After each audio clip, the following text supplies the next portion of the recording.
So we've been talking quite a bit about intellectual virtues and educating for intellectual virtue, but we all know there are corresponding vices. There are corresponding vices, and some of them are connected up with the goods associated with the virtues. So we all know that Paul warns against a kind of puffing up that often accompanies knowing. Even not knowing of the right sort, you might think, is sometimes accompanied by a puffing up. So what can we do to educate folks into these virtues whilst avoiding these corresponding vices?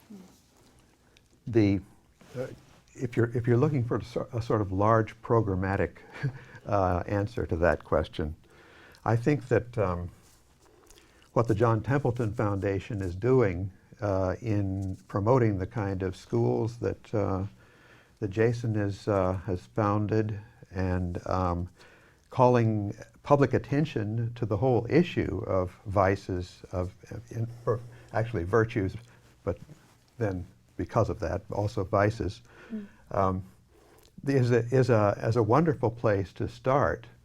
That's not itself going to make anybody intellectually virtuous, but it's a way of beginning an awareness and calling on people to be creative in their efforts to achieve something in this regard. So I think I would strongly commend what Jason is doing in his school. Namely, just sitting down there and starting to do it and think hard about what kind of a curriculum and what kind of teachers you want and how they should be encouraged and educated. Yeah.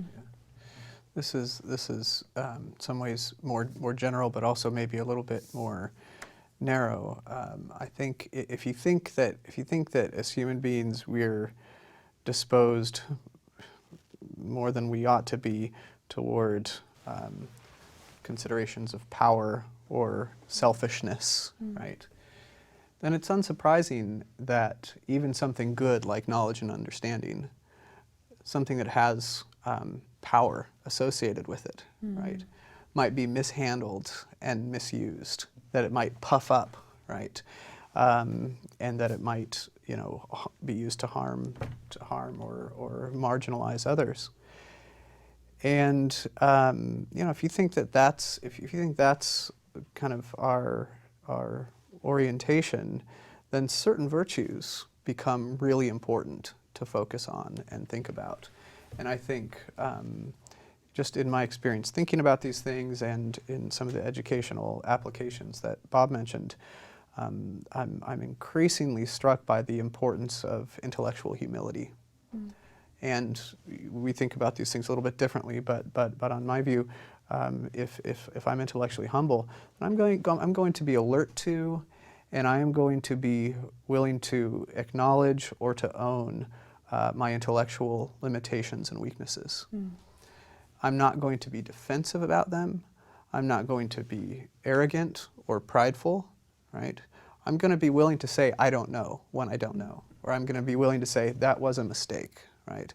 Or, this belief of mine, it's not as well supported as this other belief, and your argument really did shed light on that, right? So I think if you start with a certain view of human nature, like the one I mentioned, then the importance of helping each of us be a little bit more willing to look at and to acknowledge our intellectual limitations would be a really good foundation from which to pursue some of the other virtues. It's interesting, Greg. So that verse, the end of it is knowledge puffs up, but love builds up, right? And I think it's interesting because most of the time when I read that verse, I think about it in terms of loving other people.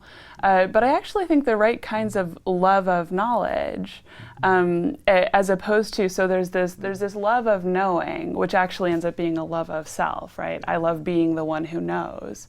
And that's where you get these intellectual vices. But if the love is of knowledge, rather than of knowing, then you actually, a lot of those vices end up getting overturned, because I would rather know the truth than be right. And I would rather learn from you if you know the truth than show the world how much righter I am than you. So it turns out that if you can combat a certain kind of vice with a certain kind of love, both of knowledge and of the other, that's a way to turn those vices back into the sort of the proper functioning virtues that they were meant to be.